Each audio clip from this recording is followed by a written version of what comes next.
बेटा, अजी अब क्या होगा? आप निकालिए मेरे बेटे को इस कुएं से बाहर। मुझे नहीं पता, आप कैसे भी इसे कुएं से बाहर निकालिए।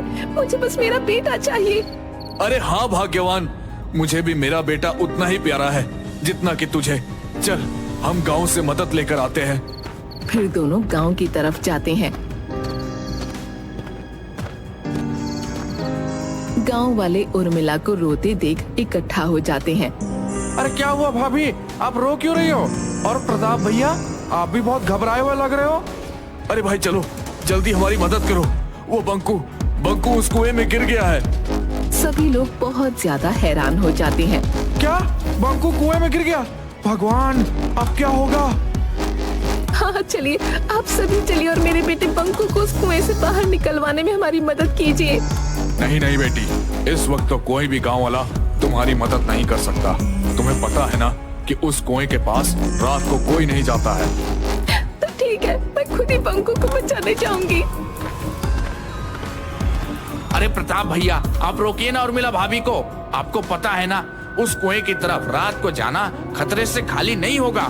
अगर वो कुआं इन्हें भी खा गया तो? और वैसे भी हमें थोड़ी समझदारी से काम लेना होगा। क्या आप यही चाहते हो कि आपकी उर्मिला भाभी को भी खा दे? मेरा उर्मिला के सिवा इस दुनिया में और कोई नहीं है।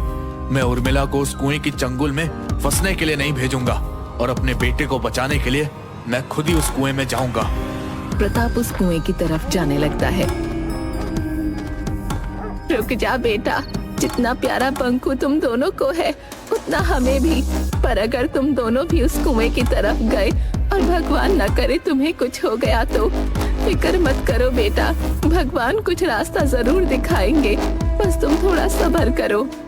फिर उर्मिला गांव के शिव गौरी मंदिर में जाने लगती है। सभी गांव वाले भी उसके पीछे पीछे हो लेते हैं और बंकू की सलामती की सब प्रार्थना करते हैं।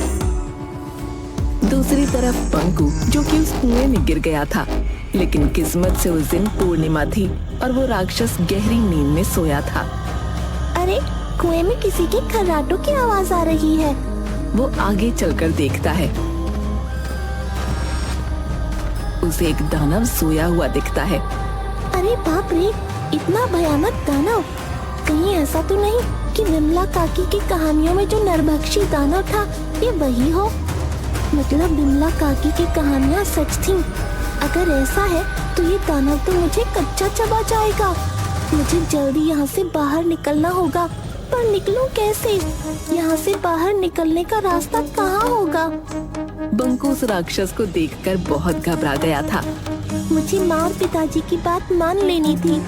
माँ और पिताजी बाहर जाने किस हाल में होंगे, और ये कुआं इतना गहरा है कि चढ़कर निकलना नामुमकिन है।